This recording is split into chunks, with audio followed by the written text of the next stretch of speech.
नमस्कार, just India news में स्वागत है आपका। मैं हूं आपके साथ महेश शर्मा। खबरों की ओर करने से पहले ही नजर डालते हैं अभी तक के हेडलाइंस पर। हेडलाइंस के प्रायोजक हैं micron light counts on us, group of industries, Asian colour coated spark limited, Oscar super speciality hospital and trauma centre, rush cars private limited, showroom for test drive.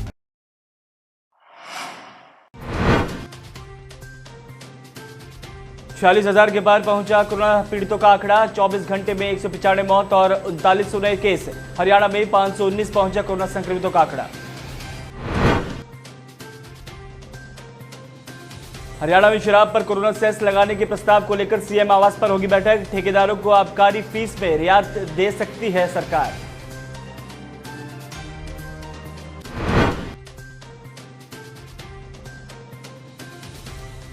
प्रवासियों के लिए हरियाणा सरकार की सौगात। मूवमेंट पास पर संपर्क करने के लिए नंबर जारी। सरकार ने मानक संचालन प्रक्रिया जारी की।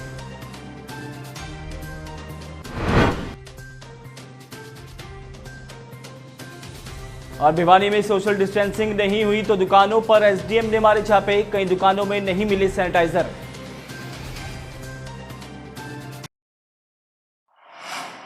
भारत में कोरोना वायरस संक्रमण लगातार पांव पसारता जा रहा है। कोरोना लॉकडाउन में छूट के एक दिन बाद ही कोरोना वायरस के मामलों में अप्रत्याशित वृद्धि देखने को मिली है। देश में पिछले 24 घंटे में कोरोना वायरस से 3900 नए मामले सामने आए हैं और सर्वाधिक 195 लोगों की मौत हुई है। मंगलवार को जारी स्वास्थ्य मंत्रालय के आंकड़ों के मुताबिक देश भर में कोरोना वायरस के मामले बढ़कर 46,433 हो गए हैं और कोविड-19 से अब तक 1568 लोगों की मौत हो चुकी है। हरियाणा में भी एक ही दिन में कोरोना के सबसे ज्यादा 75 केस सामने आए।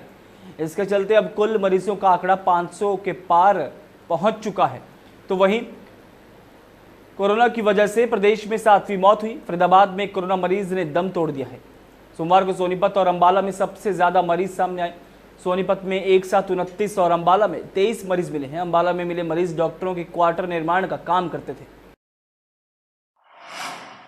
चंडीगढ़ में हरियाणा कैबिनेट की अहम बैठक रखी गई है जो कि मुख्यमंत्री आवास पर होगी। इसमें मंत्री वीडियो कॉन्फ्रेंसिंग के जरिए हिस्सा लेंगे और बैठक में एक्साइज पॉलिसी में संशोधन से लेकर लॉकडाउन में दी गई छूट पर चर्चा संभव है। बैठक में शराब पर कोरोना सेस लगाने के प्रस्ताव को भी मंजूरी मिल सकती है। आपको बता दें कि हरियाणा सरकार ठेकेदारों को हुए नुकसान के मद्देनजर आबकारी फीस में रियायत देने की तैयारी में है। हालांकि उप मुख्यमंत्री इस मुद्दे पर सीएम मनोहर लाल के साथ 2 से 3 बार बैठक कर चुके थे। आखिर में ये निर्णय हुआ है कि ठेकेदारों की 20 मई तक की आबकारी ड्यूटी माफ की जाएगी।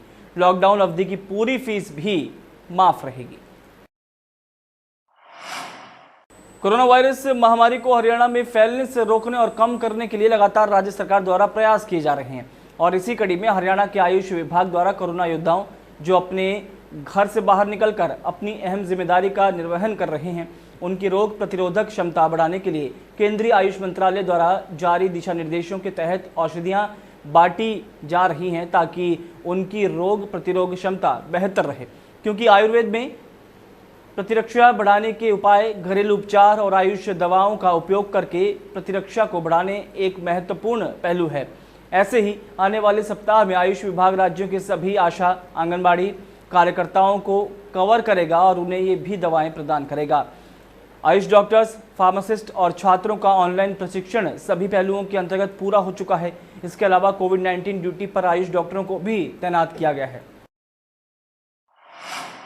एक सरकारी प्रवक्ता का कहना है कि सभी प्रवासी लोगों को सरकार द्वारा ई दिशा पोर्टल पर सृजित वेब पेज पर अपना पंजीकरण करवाना होगा। पंजीकरण में सहायता के लिए एक कॉल सेंटर भी चलाया जाएगा जो ई दिशा पोर्टल पर पंजीकरण करने में लोगों की सहायता करेगा। प्रवक्ता ने बताया कि कोविड-19 के कारण देश भर में लगे लॉकडाउन के दौरान कई राज्यों में फंसे हरियाणा के लोगों और हरियाणा में फंसे अन्य राज्यों के लोगों की सुचारू आवाजाही सुनिश्चित करने के लिए हरियाणा सरकार ने मानक संचालन प्रक्रिया जारी की है।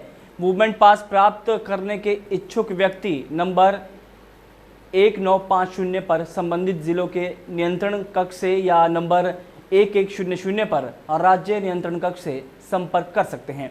हरियाणा आने और हरियाणा से बाहर जाने वाले लोगों से संबंधित सभी जानकारी को इलेक्ट्रॉनिक या कागजी रिकॉर्ड के रूप में रखा जाएगा और चिकित्सा जांच के दौरान प्रवेश या निकास बिंदुओं पर उनकी जांच की जाएगी। लेकिन हरियाणा आने और बाहर जाने वाले सभी लोगों के पास चिकित्सा अधिकारी का प्रमाण पत्र होना चाहिए कि उनकी जांच की गई है और कोविड-19 का कोई लक्षण उनमें नहीं है, तभी उन्हें भेजा जा सकेगा। लॉकडाउन 3 में मिली छूट के अनुसार भिवानी में भी दुकानों को खोलने के लिए सुबह 7 बजे से दोपहर 2 बजे तक के आदेश दे दिए गए हैं। इसी कड़ी में भिवानी के उपमंडल अधिकारी नागरिक और डीएसपी के नेतृत्व में एक टीम का गठन किया गया। टीम ने दुकानों पर छापेमारी कार्रवाई की। इस दौरान जिन दुकानदारों ने मास्क नहीं लगाए थे या फिर सैनिटाइजर नहीं रखे हुए थे, उनकी दुकानों को प्रशासन ने बंद करवा दिया। तो वहीं चेतावनी दी गई कि अगली बार फिर ऐसा हुआ तो दुकान को सील किया जाएगा। इस मौके पर पुलिस ने पैदल मार्च भी किया, क्योंकि लगातार ये सूचना मिल रही थी कि सोशल डिस्टेंसिंग का पालन नहीं किया जा रहा था। आप लॉकडाउन की पालना करें। जो प्रशासन ने, क्योंकि जो छोटे अपने ये दुकानदार थे और उनकी आर्थिक हालत क्यों काफ़ी दिनों से 1.5 महीने से बंद थी दुकानें, इसलिए सरकार ने इनकी आर्थिक हालत को देखते हुए ये एक टाइमिंग रख के इनकी दुकानों को खोलने का मतलब आदेश दिया है। और इसकी अगर हम लॉकडाउन की पालना ना करेंगे और सरकार के दिए हुए निर्देशों की पालना ना करेंगे तो दोबारा से ये बंद कराने की नौबत आ सकती है। तो मेरी आमजन से, सभी दुकानदारों से, इनसे अनुरोध है कि जो डीसी साहब ने आदेश दिए हैं, जो मिनिस्ट्री ऑफ होम अफेयर ने, जो हमारे चीफ सेक्रेटरी ने जो आदेश दिए हैं, उनकी पालना करें। लोगों से अपील यही है कि अपना सोशल डिस्टेंसिंग मेंटेन करें। आपकी सेफ्टी आपके हाथ में है। मार्केट खोलने का उद्देश्य ये था कि जो ज़रूरत की आवश्यकताएं हैं लोगों की, वो उसको फुलफिल कर सके, समय पे ले सकें। लेकिन इसका मतलब ये नहीं कि फ्रीडम जो आपको दी गई है उसको आप मिस यूटिलाइज करें। अगर आपको किसी वस्तु की आवश्यकता नहीं है तो आप घर में ही रहें, अपने सोशल डिस्टेंसिंग का मेंटेन करें, अपनी सेफ्टी खुद संभालें। बाहर निकल के आप अपनी जान को भी खतरे में डाल रहे हो, समाज की भी जान को खतरे में डाल रहे हो। कितनी दुकानों को बंद करवाया गया? आज हमारी लोग तो 5 दुकानें जिनमें मेंटेनेंस जो मेंटेन नहीं करती मनो, उसको बंद कराया गया है। 5 दुकान, उनका लाइसेंस भी दिया जाएगा। अभी देखते हैं, पहले वार्निंग दी गई है, अगर दोबारा से रिपीटिशन होता तो फिर उनका लाइसेंस कैंसिल किया जा सकता है। अब धीरे धीरे टोहाना की मार्केट पटरी पर लौट रही है, क्योंकि अब यहाँ स्थानीय व्यापारियों को दुकानें खोलने की छूट दे दी गई है। यहाँ पर रोस्टर जारी करते हुए दुकानों को खोलने की बात कही गई है और इसके बारे में हरियाणा प्रदेश व्यापार मंडल के युवा प्रधान जॉनी मेहता ने बताया कि उपमंडल अधिकारी के साथ उनकी बैठक हुई थी, जिसमें अधिकारी ने निर्देश दिए थे कि वो सभी दुकानदारों को भेज दिए जाएं और मार्केट लंबे समय के बाद खुली है। ऐसे में व्यापारी इस निर्णय से संतुष्ट हैं।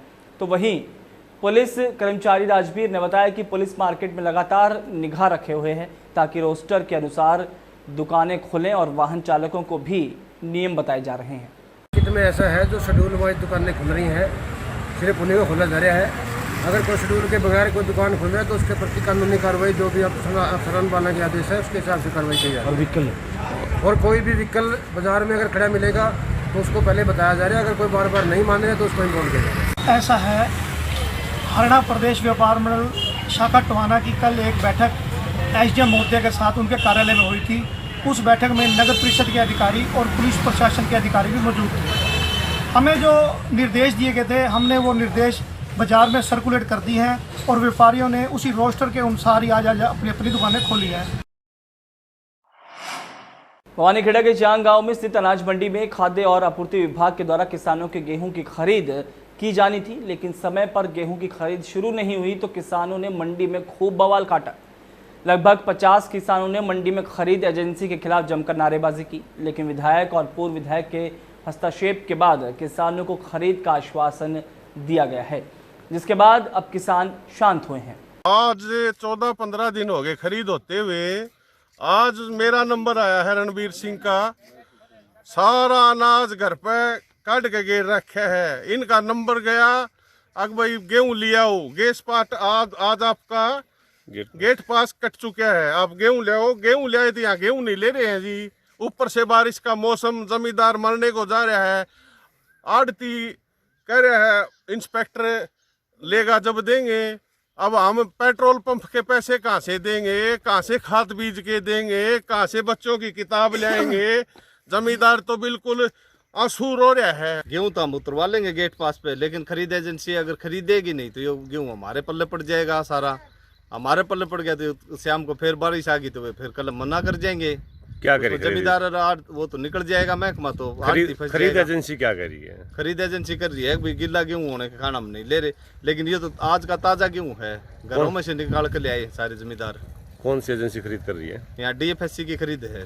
क्या कह रहे हैं? वो कह रहे हैं कि भाई गेहूँ उतरवा लो, गेट पास पर है, हम इसको पास करेंगे। तो फिर उतरवाते क्यों नहीं आप? नहीं, उतरवा लिया गेहूँ तो उतरवा कर आकर खरीद तो करें, यहाँ आ नहीं रहे मंडी में। किसी प्रकार के किसी भी जमींदार को ये नहीं कहा गया कि हम आज माल नहीं खरीदेंगे। ये सिर्फ क्या नाम है, ना ही किसी आड़ती को हमने बोला भाई आज हम माल नहीं खरीदेंगे। ये सिर्फ जब अगर हमने ये बोलना होता तो हम मार्केट कमेटी को ही बोल देते आज कोई गेट पास नहीं कटेगा, क्योंकि बारिश हुई और उसकी वजह से है ना थोड़ा सा गेहूँ में मॉइस्चर आया हुआ है, और वो मॉइस्चर को देखते हुए हमने क्या नाम है, हमने तो फिर भी नहीं बोला था किसी को भी क्या नाम आप वो मत लेके आना। हमने तो ये कहा था थोड़ा सा शाम तक है ना हम बोली शुरू कर देंगे।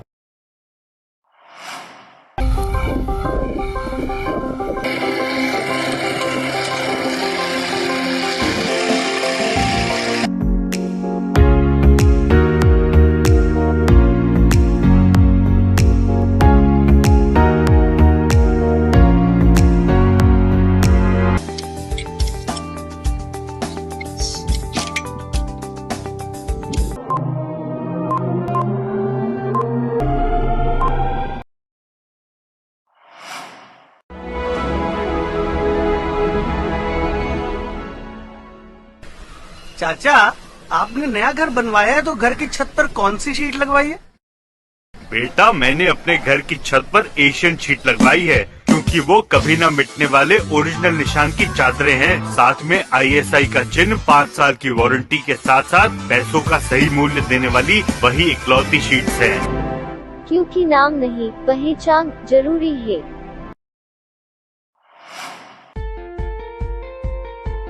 Be Fast Fit, India's fastest growing fitness chain, now at Rohtak D Park and biggest fitness club. Services like cardio, full strength and free weight stations, CrossFit, group classes, aerobics, yoga, Tabata training, high intensity training with professional trainers, steam bath and sauna bath. Be Fast Fit, be the best of yourself. Right to addition reserved.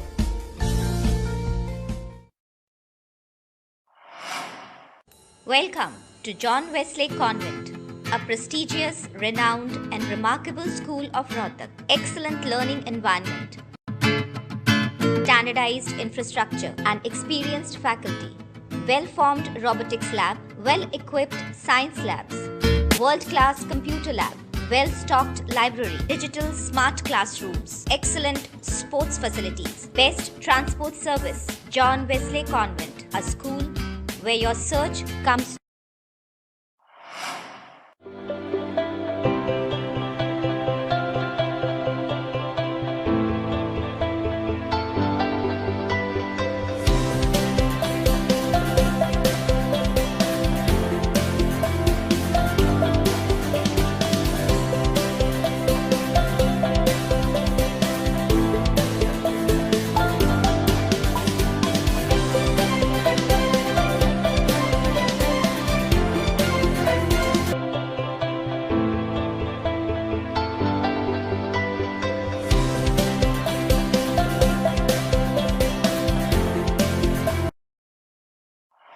इस bulletin फिलहाल इतना ही, दीजिए इजाजत, नमस्कार।